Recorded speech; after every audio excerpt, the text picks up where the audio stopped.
Honestly, there are so many versions of A Christmas Carol that I could probably do a Christmania just on all the Christmas carols that have been released, and I still wouldn't cover them all. I don't think I would do that, just the flavor fatigue would just not really make it feasible, but I'll just stick to just one a year for now. And last year I covered my favorite version of the classic story, the one starring Alistair Sim from the early 50s. However, this year for Scary Mania, I'm jumping from the early 50s to the mid 80s and covering the version that was filmed for television starring George C. Scott. Do I even really need to tell you what the Christmas Carol is all about? Ebenezer Scrooge is a penny-pinching old crab visited by the ghosts of past, present, and future. By the next morning, he changes his ways and becomes the nicest guy alive.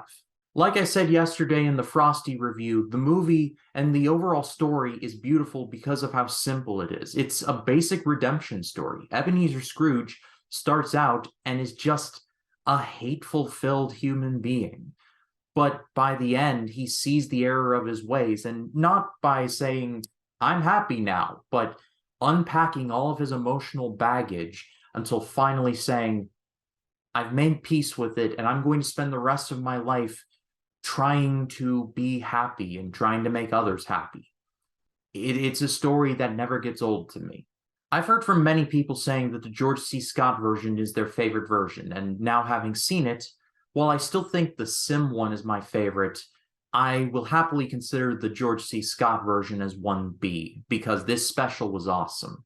George C. Scott, by that point, we all knew who he was. Patton, among other things. He told the Academy to lose his number. There's a reason why I like this guy so much.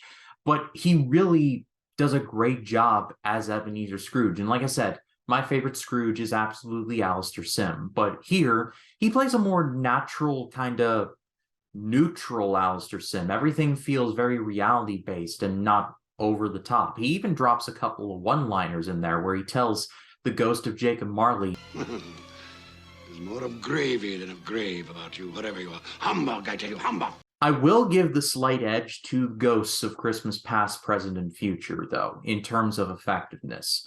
Specifically the ones for present and future. The Ghost of Christmas Present is played by Edward Woodward, who was a legendary character actor in the UK, but I personally know him as being Officer Howie in the original Wicker Man, not the Nick Cage one, the actual good one. The Ghost of Christmas Present, it starts off as very joyous, but then he basically becomes a troll by the end, basically throwing various words that Scrooge has said right back in his face, including, are there no prisons or workhouses? And it's just very poetic justice, and it's very effective. But the biggest improvement from the 51 version is the Ghost of Christmas Future. And in that movie, probably because of the limits of technology at the time, the Ghost of Christmas Future was just a dude in a dark robe going. But in the George C. Scott version, you don't even see the ghost fully. You just see him off in the distance. There's smoke everywhere. He's in a dark robe, yes, but he doesn't speak. The music does the speaking for him. It's so very eerie and creepy, and just when like he just points, but the music accompanying the pointing is downright terrifying. Honestly, in terms of scares, this is probably the scariest version of A Christmas Carol we'll probably ever get.